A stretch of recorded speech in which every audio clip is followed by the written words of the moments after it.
Combat Futur, le podcast du CCF où innovation et esprit de corps naviguent terre à terre jusqu'au firmament. Nous recevons, à l'occasion de la sortie de son ouvrage Entre ciel et feu, une histoire du groupement des commandos parachutistes, le commandant Benoît Valadier, patron des GCP. Mon commandant, bonjour. Bonjour mon lieutenant. Alors, c'est une unité rarement sous les projecteurs, à l'avant-garde, très discrète, qui observe sans être détectée, s'infiltre dans la profondeur. Les GCP, clairement, une singularité. Et à travers des témoignages, des récits d'opérations, vous décrivez une aventure humaine. Mon commandant, quel est le déclic qui vous a fait écrire ce livre ? Le déclic principal, c'est lorsque j'ai été projeté en mission à partir de 2013, donc sur les premiers mandats Serval puis Barkhane, j'ai tout de suite vu que les missions qu'on réalisait étaient exceptionnelles et ne ressemblaient en rien à ce qui avait été prévu pour le GCP depuis de longues années. Donc ces missions, si on nous en avait parlé 3-4 ans avant, on n'y aurait pas cru, puisque je pense qu'on se serait fait la remarque, ce sont des missions de force spéciale, ce ne sont pas nos missions. Donc elles étaient absolument exceptionnelles et variées, et le fait qu'on soit en auto-relève pendant 10 ans fait qu'il y a eu un nombre incroyable de missions qui a été réalisées, et donc je voulais en lister quelques-unes pour les raconter au grand public, parce que moi je les trouvais absolument exceptionnelles. Et la deuxième raison, c'est qu'il n'y avait pas d'histoire sur ce groupement, dans lequel j'ai eu la chance de passer 9 belles années, et donc je voulais aussi également laisser une trace à ce sujet. C'est un groupement qui est assez jeune, c'est un groupement qui a été créé au début des années 70, donc il était temps de lui dédier une histoire. Comment et pourquoi cette unité est née ? Elle est née suite aux besoins que les chefs ont identifiés de mettre en place des éclaireurs au profit de la brigade parachutiste, de manière à avoir quelques jours avant le largage de masse de la brigade parachutiste, de déjà avoir des hommes au sol, des hommes qui ont sécurisé une zone de saut, qui ont reconnu une zone de saut et qui ont donc la liaison avec l'avion pour pouvoir permettre un largage de qualité et en sécurité. Donc ce besoin est apparu assez rapidement. L'avènement de la chute opérationnelle date début des années 1960. Et en 1965, on retrouve le premier stage chuteur opérationnel à l'école des troupes aéroportées. Et à partir de là, donc, c'est quelque chose d'institutionnalisé. Les gens peuvent faire de la chute opérationnelle, c'est-à-dire avec leur gaine, donc avec un sac de plusieurs dizaines de kilos et avec leurs armes, ce qui leur permet d'être autonomes une fois qu'ils sont largués derrière les lignes ennemies ou au sein du dispositif ennemi. Alors, la chute opérationnelle, c'est quoi exactement ? La chute opérationnelle consiste à larguer des hommes à haute altitude, donc jusqu'à 3600 mètres. C'est la limite qui nous est imposée médicalement par l'armée. Au-delà, on considère qu'il faut l'aide d'oxygène, puisque comme nos équipements sont assez lourds, c'est quelque chose qui médicalement est conseillé. Dans le civil, vous pouvez monter jusqu'à 4 ou 5 000 mètres sans oxygène, mais vous n'avez pas l'encombrement d'un parachute très lourd et de tout votre matériel. Et donc très concrètement, ces gens-là vont sauter à 3600 mètres. Dès qu'ils sortent de l'avion, ils vont ouvrir leur voile et prendre un cap comme une boussole et suivre ce cap qui va les mener sur leur zone de posée. Et donc cette dérive sous voile va leur permettre de parcourir une grosse vingtaine de kilomètres avec des vents favorables pour aller poser sur cette zone de saut. Et donc vous l'avez compris, assez loin de la position ennemie, ce qui leur garantit une certaine discrétion. Alors quel est le cœur des métiers du groupement ? La première mission, c'est celle que je viens de vous décrire, c'est l'appui à la mise à terre. Et assez naturellement, comme ces hommes vont se retrouver isolés sur le terrain, on leur demande de maîtriser tout un panel de missions, ce qui fait qu'on surnomme souvent les GCP le couteau suisse du commandant de la brigade parachutiste, puisque une fois qu'ils sont à terre, ils vont être capables de faire du renseignement, ils vont être capables également de mener toute action de combat, donc que ce soit de la reconnaissance, de la destruction de cibles à haute valeur ajoutée, comme par exemple un relais transmission ou un PC ennemi, et puis après ils maîtrisent tout le panel des missions classiques qu'un soldat peut faire au sol, comme tendre une embuscade ou autre. Est-ce que vous servez aussi de guidage d'appui-feu, de ce genre de choses ? Alors tout à fait, vous avez raison de le souligner. J'ai oublié d'en parler. Le groupement commando parachutiste est interarmes par nature. C'est-à-dire qu'on va retrouver au sein du groupement commando parachutiste un petit échantillon de toutes les capacités détenues au sein des régiments de la brigade. Donc vous avez toujours une dominante infanterie qui va être fournie par un de nos 4 régiments d'infanterie et renforcée éventuellement d'une équipe du 1er régiment de hussards parachutistes qui sert aussi comme équipe infanterie, bien qu'il ait une dominante renseignement. Et on va renforcer ça avec des gens du 17e régiment de génie parachutiste qui nous apportent la capacité EOD, donc tout ce qui va être déminage et piégeage par exemple, et les gens du 35e régiment d'artillerie parachutiste, où on va trouver la capacité de JTAC, donc de guideurs aériens avancés. Et on a également au sein de la brigade parachutiste, donc au sein du CMA 11, une petite unité qu'on appelle l'AMOPS, donc l'antenne médicale opérationnelle. Et dans cette petite unité sont concentrés les médecins et les infirmiers qui sont soit déjà chuteurs opérationnels, soit qui vont le devenir, et en tout cas qui ont les capacités, notamment physiques, pour nous suivre sur nos missions. Donc ces gens-là, on va les prendre en mission avec nous. Donc ça nous donne vraiment quelque chose d'interarmes, avec un pion combat, un pion artillerie, génie et médical, pour être autonome sur le terrain. Alors ça veut dire que les GCP, c'est quoi? Ça vient de 8, 10 éléments régiments? Ça vient exactement. La particularité des GCP, contrairement à un régiment de force spéciale par exemple, avec lequel on pourrait faire une mauvaise comparaison, les GCP sont issus des régiments. Donc ils sont sélectionnés dans les 7 régiments de combat de la brigade parachutiste, plus la compagnie de transmission parachutiste, ce qui nous donne donc 8 entités.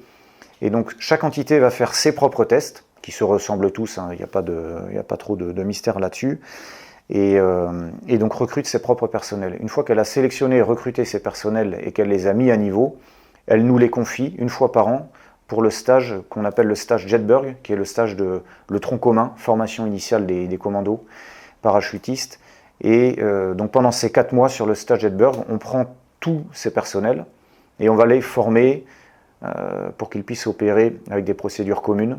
On va les former en transmission, en combat, en tir. Ils font un passage au SNEC qui est très important. Également en secourisme, en topographie, en renseignement, en prise de photos. Voilà, c'est un stage qui est assez large, qui leur donne un fond de sac pour ensuite être opérationnel pour la partie commando. Donc j'imagine que là, il faut une formation physique particulière. Oui, en général, c'est pas le petit grassouillet de la compagnie qui vient. C'est des tests qui sont physiques, mais pas que. Parce que on a des gens quand même assez polyvalents avec une très bonne condition physique, mais on les attend avec une très bonne condition physique et surtout d'ailleurs des capacités d'autonomie, d'intelligence de situation, un jugement particulier qu'ils vont être capables d'utiliser à bon escient quand ils seront en petit détachement de 10, parfois 6, parfois en trinôme, isolés sur le terrain. Et donc c'est surtout là qu'on les attend. Donc on n'a pas d'athlètes de haut niveau chez nous, on a des gens qui s'entretiennent physiquement, mais qui restent humainement très, très complets. Alors vous me parliez tout à l'heure de force spéciale, vous n'en faites pas partie. Est-ce que la culture para, la culture commando, est-ce que c'est la même chose? C'est un petit peu la même chose puisque les GCP sont issus des régiments parachutistes, donc ils ont déjà ce vernis et cette culture parachutiste, mais donc je dirais que c'est la culture parachutiste poussée à l'extrême et vraiment développée au maximum de ses capacités. Pour prendre un exemple très concret, sur l'autonomie, je pense que chaque parachutiste est par essence un petit peu plus autonome que ses camarades des autres brigades interarmes, ne serait-ce que par la manière dont il est mis à terre. Quand vous partez sur une mission, vous êtes briefé avant la mission, comme n'importe quel soldat, mais à partir du moment où vous êtes dans l'avion et vous franchissez la porte, vous êtes tout seul déjà pour la phase sous vol, et très souvent vous vous retrouvez seul assez longtemps avant que les entités se reforment au sol. Et pendant cette phase, le parachutiste doit être assez réactif et autonome. Et donc ça, c'est amplifié chez les chuteurs opérationnels, puisque vous vous retrouvez seul beaucoup plus rapidement, puisque vous n'êtes pas largué en masse sur des grandes zones. Et donc voilà, c'est juste cet exemple pour montrer que tout est amplifié à partir du moment où donc, on bascule dans les unités dites commando. Alors, dans votre ouvrage, il y a énormément de récits d'opérations, de missions. Y a-t-il une période qui a plus particulièrement façonné l'identité de ce groupe? Il y a, je répondrai en 2 temps à cette question. Il y a je pense un premier événement qui sont les morts que le groupement a eu en 2011 en Afghanistan, qui a marqué, marqué d'une manière assez triste le groupement. Et dans la foulée, même pas 2 ans après, donc on a eu le Mali. Et je pense que le Mali également a forgé quelque chose de particulier, puisque comme nous étions en autorelève, et puis comme je vous l'ai dit, sur des missions tout à fait exceptionnelles, c'est quelque chose qui a forgé une identité propre. Et notamment l'emploi au Mali a permis d'employer de manière concrète et constante l'état-major GCP, qui jusqu'à présent n'était pas forcément toujours employé, puisque les GCP étaient employés plus particulièrement par leur régiment. Alors, un de vos buts, c'est de détecter l'ennemi. Comment fait-on aujourd'hui? Est-ce qu'on peut fusionner plusieurs sources d'informations? Qu'utilisez-vous? Sans rentrer dans les détails, bien sûr. Alors, on utilise assez, alors au-delà du renseignement humain, qui est quand même la première source de renseignement, les drones sont très utiles également, et on a pris les choses en main assez rapidement, puisque maintenant la quasi-totalité du groupement est formée au moins basiquement au pilotage de drones. Et ensuite, on a besoin de capacités complémentaires que l'armée de terre détient. C'est le cas du 54e régiment de transmission, qui nous a fourni, par exemple, quand nous étions au Mali, des patrouilles légères d'appui électronique, les PLAE, qui venaient nous renforcer et qui nous offraient cette capacité de pouvoir localiser l'ennemi par biangulation ou triangulation, avec une capacité d'écoute aussi pour d'autres organismes qui viennent compléter ce que nous ne possédons pas en propre. Donc vous allez utiliser la géolocalisation? Exactement, oui. Là, au Mali, ils détectaient les communications et ensuite ça leur permettait de localiser les personnels que nous pouvions soit les appréhender, soit nous approcher pour faire du renseignement afin d'action dessus. Alors pour écouter, il faut être aussi discret. Le champ de bataille est de plus en plus transparent. Alors comment vous communiquez sans vous faire entendre et voir? C'est un défi qu'on essaye d'aborder, d'une part avec les procédures qui sont très strictes en termes de communication radio. Nous ne communiquons pas comme une section d'infanterie classique qui a ses postes radio allumés en permanence et qui est joignable en permanence. Nous communiquons par vacation. Donc je pense que ces vacations, il va falloir les espacer davantage, ce qui est un défi notamment pour les chefs, puisqu'il faut s'assurer de 2 choses. Il faut s'assurer d'une part d'être très clair sur la mission qu'on donne aux personnes, puisque peut-être que nous n'aurons pas de liaison radio avec eux jusqu'à leur retour. Et puis ensuite, en tant que chef, il faut être capable aussi de laisser la pleine initiative à nos subordonnés et de ne pas avoir cette tentation d'ingérence que les moyens modernes nous ont donnée sur ces dernières années pour essayer de comprendre pourquoi est-ce qu'ils sont en retard, pourquoi est-ce qu'ils sont passés à droite et non pas à gauche. Donc ça, c'est une première chose.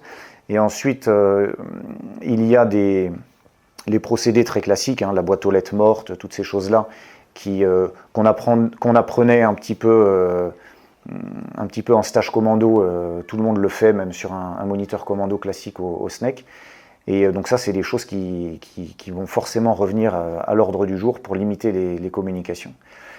Et le principal défi maintenant, c'est avec tout ce qui est communication 5G, puisque avec la probabilité d'intervention dans un environnement proche de l'Europe, donc dans des grandes villes, il y aura de la couverture 5G si tout ça n'a pas été détruit.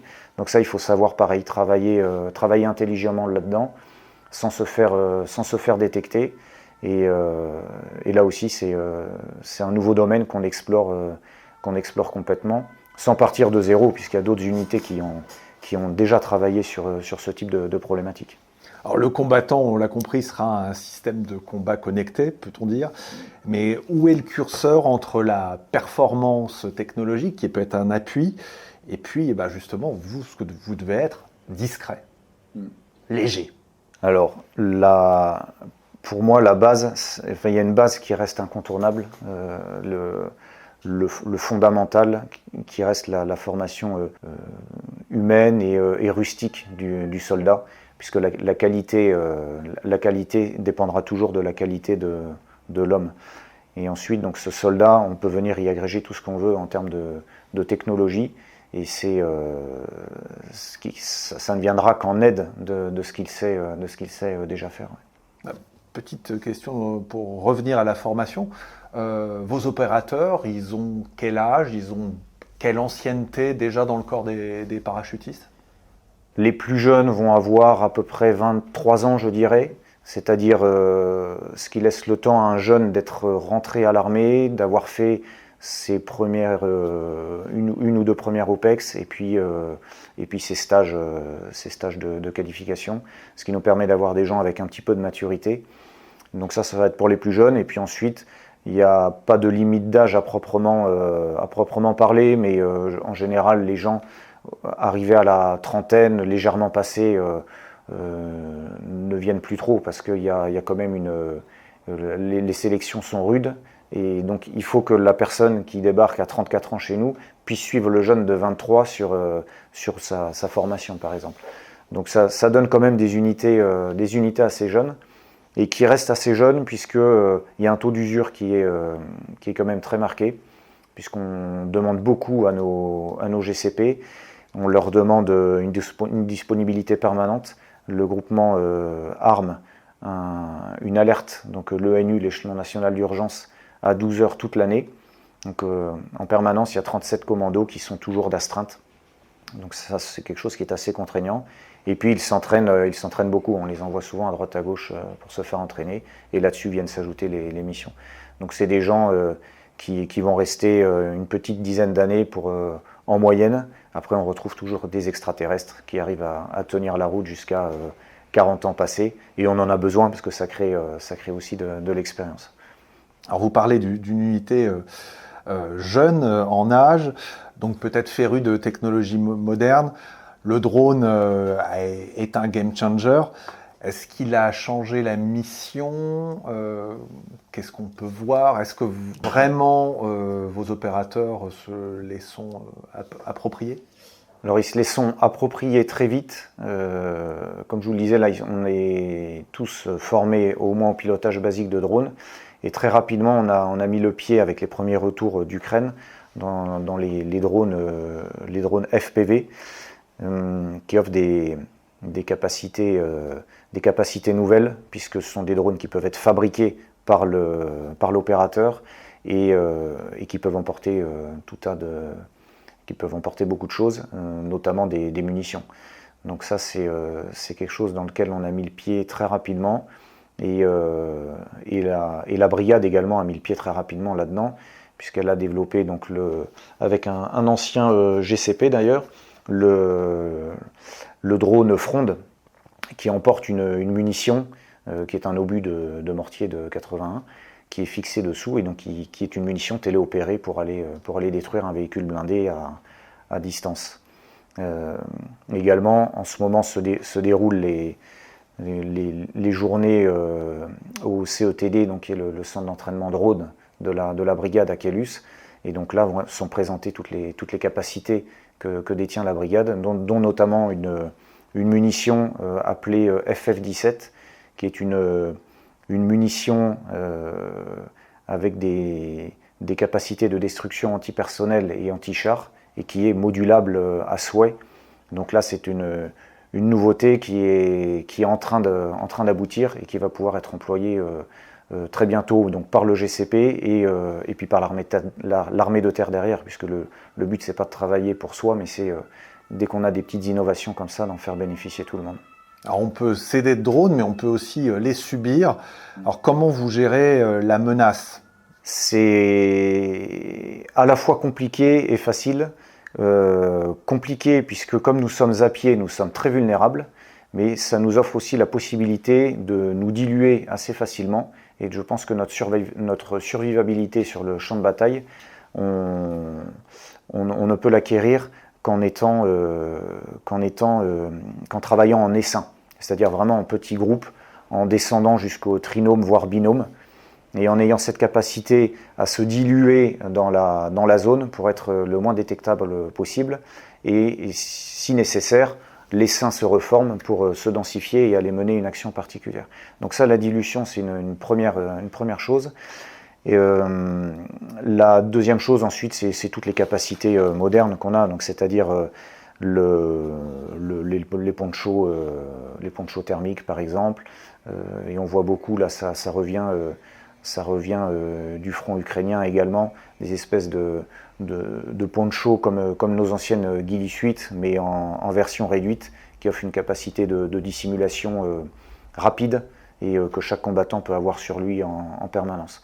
Donc on s'adapte tant bien que mal avec ça. Comme nous sommes à pied, nous ne pouvons pas nous balader avec des systèmes de lutte anti-drone, etc. En tout cas pas dans la manière dont ils sont modélisés pour le moment.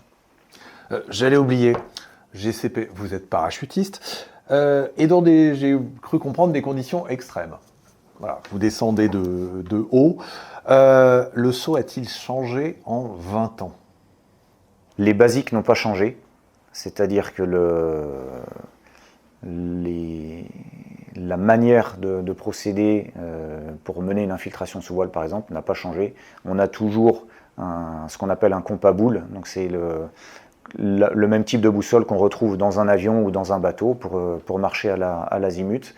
Donc ça, on le retrouve toujours. Après, la technologie vient nous enrichir. Donc effectivement, maintenant, on a des GPS un petit peu plus développés. On a aussi les systèmes comme Delta Suite, par exemple, qui sont donc des systèmes de cartographie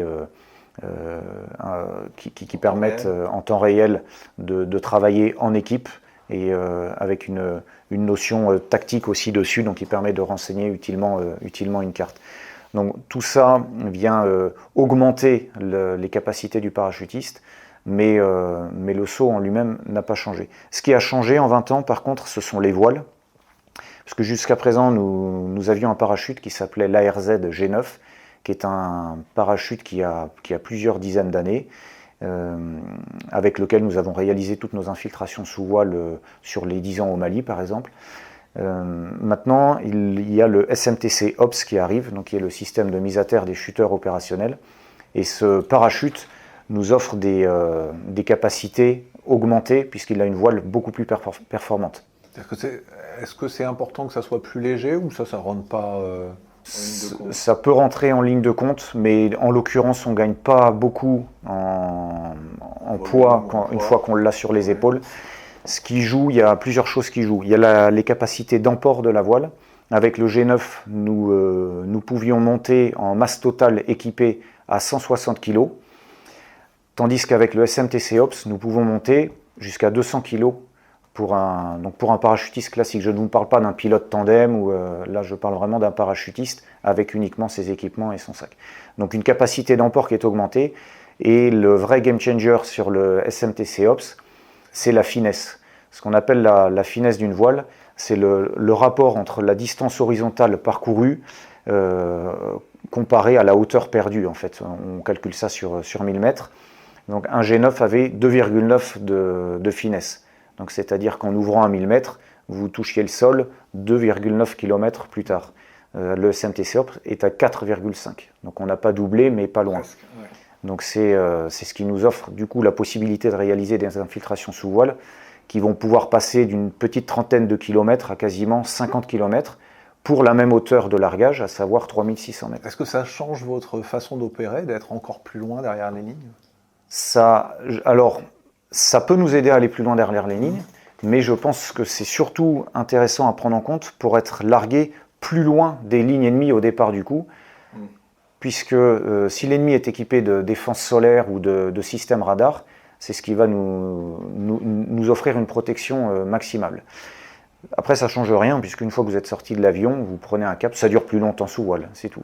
Il faut être mieux équipé contre le froid si vous sautez en hiver. Et un autre point qui peut changer la donne aussi, c'est de sauter plus haut. Et donc là, actuellement, l'école des troupes aéroportées est en train d'ouvrir tout un tas de formations pour pouvoir sauter encore plus haut, donc c'est-à-dire à plus de 3600 mètres. Les forces spéciales montent déjà très très haut. Et donc nous allons pouvoir maintenant monter jusqu'à à peu près 5500 mètres. Donc tout ça, mis bout à bout, fait que la hauteur de largage étant augmentée et la performance de la voile étant augmentée également, nous allons pouvoir conduire des infiltrations sous voile assez conséquentes. Alors, est-ce que vous suivez aussi les avancées technologiques vues dans le civil? Qui n'a pas vu une vidéo de wingsuit ou de propulseur un peu bizarroïde sur des gars avec des couleurs très flashy pour le coup? Toujours, c'est important. Quand vous allez dans un paraclub, tout est rose fluo, jaune fluo. Bon, ça a une utilité puisqu'en l'air, vous repérez mieux les voiles. Alors pour parler de la wingsuit, pour ceux qui ne connaîtraient pas, il s'agit d'une combinaison ailée que le parachutiste enfile et qui lui permet de planer plus que de chuter. C'est assez développé dans le civil, mais sans emport de charge en particulier. C'est quelque chose qui est, je crois qu'il y a déjà 15 ou 20 ans, il y a quelqu'un qui avait poussé ce sujet à l'école des troupes aéroportées en disant « vous devriez penser à ça ». Bon, je pense que sa fiche a été mise sur le côté poliment. Ça a le mérite d'être exploré puisque on ne connaît pas l'évolution de ces voiles. Je pense que les wingsuits actuels permettent d'emporter de la charge. Donc maintenant, c'est à étudier, à travailler. Et ce qu'il ne faut pas perdre de vue, c'est pourquoi est-ce qu'on utiliserait cette voile. Quel est l'objectif opérationnel derrière? Parce que même si techniquement c'est possible, une wingsuit fait quand même énormément de bruit. Donc voilà, c'est à creuser, mais c'est pas impossible. Tout le monde tous les inventeurs ont toujours été pris pour des fous. Les premiers inventeurs du parachutisme ont été pris pour des fous. Je me souviens des photos de cet homme qui a sauté de la tour Eiffel avec son costume, qui malheureusement n'a pas fonctionné. Donc laissons les gens tester, c'est une bonne chose. Et puis s'il y a un intérêt opérationnel derrière, on pourra aller dedans. Les propulseurs, je pense que c'est la même chose.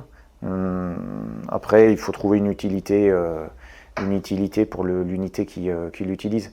Donc ce système de jetpack, on le voit beaucoup, notamment dans l'US Navy et la marine britannique. C'est quelque chose qui pourrait leur être utile, notamment pour aborder certains bateaux au large et qui permet à l'opérateur d'être déjà à niveau avec une arme dans les mains.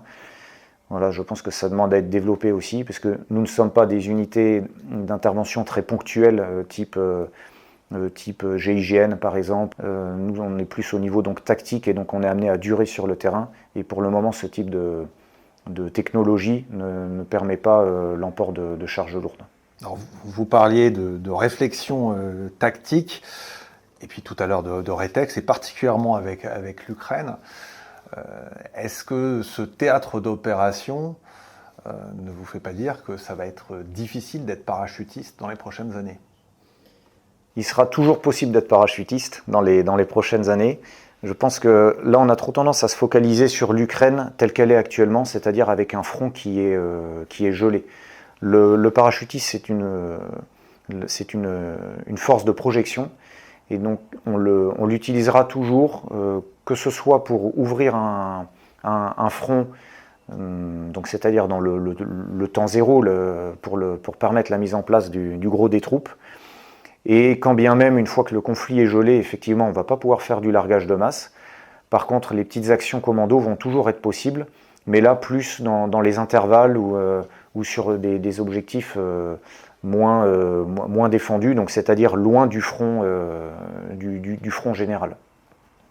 Et au-delà de ça, le parachutiste, même s'il n'a pas d'avion et de parachute sur le dos, garde quand même des qualités que les chefs connaissent et que les chefs savent utiliser sur le front, au sol. sont des troupes qui sont polyvalentes, qui ont la capacité quand même à combattre léger et qui ont cette culture, qui ont cet ADN de survivabilité sur le champ de bataille. Et donc ce sont des troupes d'assaut qui resteront utiles, même sans parachute, si l'occasion ne se présente pas. Alors, Combat Futur, c'est un podcast qui parle d'innovation. Quelles sont celles qui ont le plus d'impact sur vos capacités au GCP? Donc on a parlé du SMTC Ops. Là, c'est une innovation qui va changer beaucoup de choses. Je pense que dans le domaine des altitudes de largage, même si le GCP va pouvoir monter à 5500 mètres, il pourrait être important de lui offrir la possibilité de monter encore plus haut. Donc là, c'est encore un autre domaine à explorer, non pas pour l'armée de terre, puisque nos forces spéciales pratiquent déjà ça, et puis la section technique de l'armée de terre expérimente et teste beaucoup de choses à ces altitudes. Donc je pense que le GCP a tout à gagner à pouvoir monter encore plus haut pour pouvoir garantir une capacité d'emploi à son commandant de brigade. Tout ce qui est technologie cartographique, débarquée, donc ça c'est important, mais comme on l'a évoqué, ça dépend aussi beaucoup du réseau sur le champ de bataille, et donc ça a d'autres impacts négatifs. Donc toutes ces choses voilà, sont en train d'être mises en place. Ça demande un peu de maturation, et puis ça offrira des capacités décuplées aux troupes sur le terrain. Alors on aime se projeter au commandement du combat futur. Pour vous, ça ressemblera à quoi le GCP en 2040? Allez. On voit loin alors. Ouais. J'espère que le GCP en 2040, que l'homme, le soldat, j'espère que ce sera le même qu'aujourd'hui, et puisque comme j'en suis intimement convaincu, c'est ce qui fait la force d'une unité, c'est sa richesse humaine. Donc j'espère que le soldat sera le même, et en 2040, peut-être que ce soldat sautera avec un autre système de parachute, peut-être que ce soldat fera de la wingsuit, vu qu'on en a parlé, peut-être qu'il sera largué d'un aéronef qui ne sera pas piloté par un humain. On peut tout imaginer, mais au-delà des avancées technologiques, pour moi, ce qui reste vraiment important, c'est l'homme. Alors le mot confiance revient souvent dans votre livre. Alors pourquoi c'est si important pour vous? C'est primordial, je pense, pour nos armées en règle générale, mais encore plus pour ce type de petites unités. C'est primordial, pourquoi? Puisque dans notre travail de militaire, on ne peut travailler que s'il y a de la confiance, que si le subordonné a confiance en son chef, et il faut que la réciproque soit vraie. Et également, il faut avoir confiance en ses camarades avec qui l'on va travailler, confiance au matériel avec lequel nous travaillons également. Donc la confiance est très importante, et la confiance est décuplée quand vous êtes dans des petites unités, puisque c'est ce qui fait la force de ces petites unités, c'est la confiance totale qui règne entre les équipiers, de manière à être sûr à 100% qu'on ne s'aventure pas dans des missions sans être certain de la valeur des hommes qu'on a avec nous. Mission, eh bien on va en parler pour terminer. Quel est le souvenir, la rencontre qui résume pour vous l'esprit GCP? Je parlerai d'une mission en particulier que je n'ai pas vécue, mais qui m'a été racontée par un camarade, un caporal-chef du 8e RPIMA. C'est une mission qui a eu lieu dans les années 2020 au Mali, et où, pour une fois, ce qui arrive quand même de manière assez rare, tout a fonctionné de A à Z conformément au plan prévu, et avec un tout petit ajustement que je vais vous raconter. C'est une détection par drone d'un groupe armé qui vient de commettre un massacre, un méfait, et qui s'exfiltre, et pour la nuit s'arrête dans un village. Il s'arrête dans ce village, il se loge dans 2 maisons, et il ne bouge pas. Donc on a un drone qui surveille ça, et donc assez rapidement, donc on déclenche les éléments d'alerte, la QRF, pour aller neutraliser ce groupe ennemi. Seulement, il n'y a pas ce qu'il faut sur le terrain. On a une section, une SAED du 126e RI qui est assez loin dans la zone, en véhicule, et puis on a les GCP qui sont sur le camp de Gao. Donc ce qu'on va faire, c'est qu'on va demander à la section du 126 d'aller se tenir à un point bien précis. Les GCP, eux, vont embarquer dans des hélicoptères, rejoindre la section du 126, embarquer sur ces véhicules. La section du 126 va infiltrer tout ce petit monde à 4 ou 5 km de l'objectif, en discrétion, de nuit. À 4 ou 5 km de l'objectif, les GCP du 8 débarquent, finissent à pied. Là, pendant l'infiltration, et ce sera le seul canon conforme qu'ils vont rencontrer, ils vont croiser quelqu'un qui, en pleine nuit, sort de sa maison, et alors on ne sait pas pourquoi faire, certainement pour aller s'alléger, et donc ils l'ont immobilisé pour ne pas nuire à la mission, donc ils l'ont gardé avec eux pour le reste de l'infiltration. Ensuite, ils se sont mis en place aux abords de l'objectif, et ils ont pu donc tuer le groupe était composé de 8 personnes, ils ont pu tuer les 7 combattants, et capturer le chef qui lui était logé dans une autre maison, et ensuite être récupéré et exfiltré. Donc c'est vraiment le type d'opération coup de poing parfaitement préparé, et tout ce qui est coordination a très bien marché.